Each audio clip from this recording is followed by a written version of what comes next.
lepo pozdravljeni. Torej, lahko kar nadaljujem tam, ker je kolegica Maja že izpostavila eno dejstvo, s katerim je potrebno biti zelo seznanjen in ga pri svojih potovalnih načrtih tudi upoštevati. To je, da bolezen seveda ni za nami ali pa da bi se situacija kjerkoli že toliko izboljšala, da bi lahko govorili, da so se razmere normalizirale. Zakaj to poudarjam? Ker ukrepi slovenske vlade so zdajle v zadnjih dneh in v zadnji rundi zlasti naciljani v to, da sproščajo omejitve, da omogočajo kakšno upravičenje ali pa kakšno svobodo, ki nam je bila doslej nekako pridržana. Tudi ukrepi, ki vodijo čez mejo. To je lahko varljivo, zato ker se lahko neosnovano približamo ideji, da bomo šli nekam drugam, kjer ne bo treba upoštevati niti omejitev, niti tistih preventivnih ukrepov, ki smo jih navajeni doma. Zlasti je zdajle pred prvomajskimi prazniki cilj in ambicija. Jaz se skoraj ne morem znebiti misli skoraj večine Slovencev, da bodo šli na Hrvaško. Hrvaška je država, ki je zdajle v zelo težki situaciji, kar se korona bolezni tiče. Njihov zdravstveni sistem je pred velikimi preizkušnjami in to se odraža tudi v tistih delih njihove države, ki so glavni cilj potencialnih slovenskih turistov. Z izjemo Istrske županije so to mesta, kot so Šibenik, Split, tudi Zagreb. Tukaj na grafu vidimo prisotnost incidence po posameznih hrvaških županijah. To je pomembno upoštevati takrat, ko se odpravimo in pričakujemo, da nas bojo tam čakale take idilične, skoraj že poletne dopustniške razmere.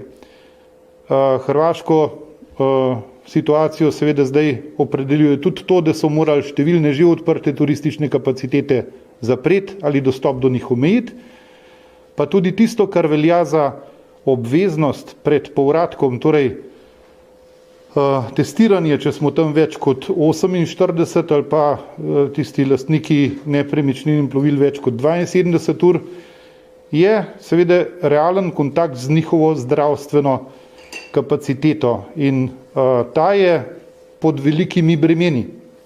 To je treba upoštevati. In k temu vzpodbujamo s tem, da vsakomur, ki se odpravi na pot, svetujemo, da se dobro pouči v razmerah, ki jih tam lahko pričakuje. Hrvaška ni edina država, ki se zdajle izrazito sooča s problematiko. Še ena naša sosednja država, in sicer Madžarska, ima že dlje časa praktično skoraj da popolno zaporo prehajanja meja, pa tudi naše druge sosede ali pa tiste države na severozahod imajo omejitve, ki si jih naša država skoraj da ne zna zamisliti. Za Italijo velja, da moramo povedati, kam gremo, sporočiti to njihovi zdravstveni stroki in seveda pričakovati, da nas čaka tam 5-dnevna karantena, brez izjeme. Izjeme so seveda tisti, ki potujejo preko italijanskih letališč kam drugam, to se šteje za tranzit, ampak tisti, ki bi si zdajle želel privoščiti 5 ali pa 7 mirnih dni na Siciliji ali pa kje drugje, bo slabo naletel, zato ker ga čaka tista karantenska obveznost. Avstrijci prav tako imajo obvezno najavo, tisto registracijo v elektronski obliki, ki se tudi dosledno nadzoruje. Posebnost v tem delu sveta je tudi dejstvo, da recimo tisti, ki se odpravljajo v Srbijo in se zanašajo na to, da je seveda ena taka standardna olajšava dejstvo, da sem cepljen ali da sem bolezen prebolel, se morajo zavedati, da za vstop v Srbijo to ni priznano kot kakršnakoli olajšava. V Srbijo vodi opravljen PCR test. To je dostikrat presenetljivo in večinoma se to sliši tako,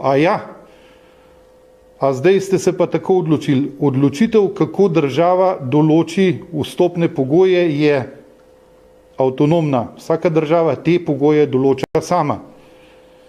Če se omejimo na tisto, kar vodi v Slovenijo, je v odloku vlade zdaj zelo natančno napisano, katera vsa cepiva so priznana in s kakšno časovno distanco morajo biti ta cepljenja dokazano, da lahko te osebe vstopijo v Slovenijo. Torej dodatno k tistim cepivom, ki jih uporablja slovenska zdravstvena stroka, so med temi cepivi tudi Sputnik, AstraZeneca, ki se proizvaja v Indiji, ter dve kitajski cepivi, Sinopharm in Sinovac. To je seveda ugodno za tiste, ki Slovenijo obiščejo.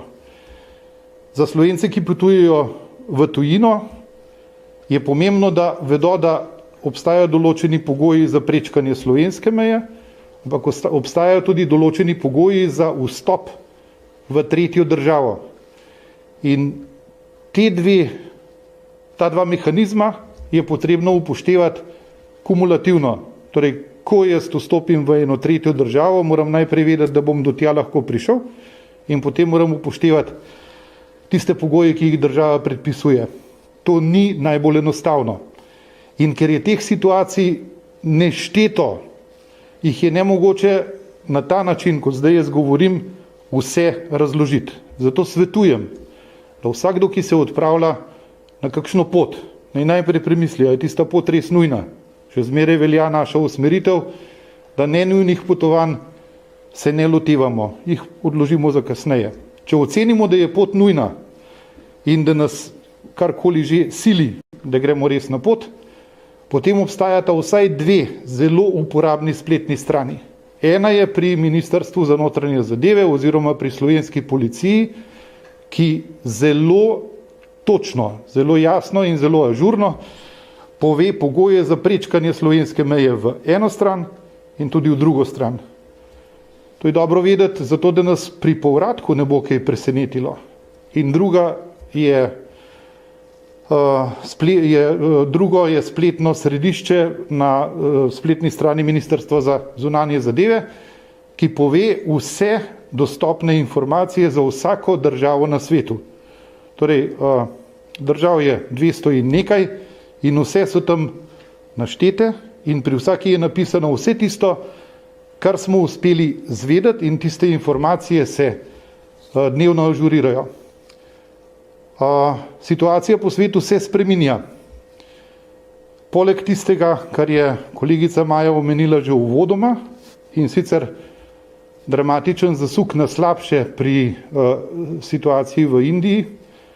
Nekateri že omenjajo seveda indijski sev, ki bo verjetno zelo vplival na epidemiološko situacijo po svetu.